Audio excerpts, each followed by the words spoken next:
I'm going to show you how to fill a gap between your sidewalk and your driveway.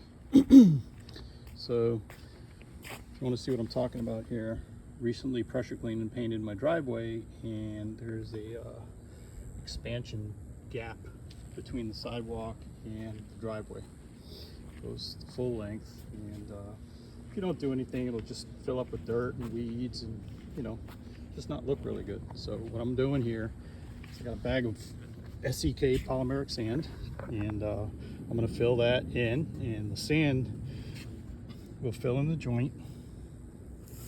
I got it in a coffee cup so I can place it perfectly.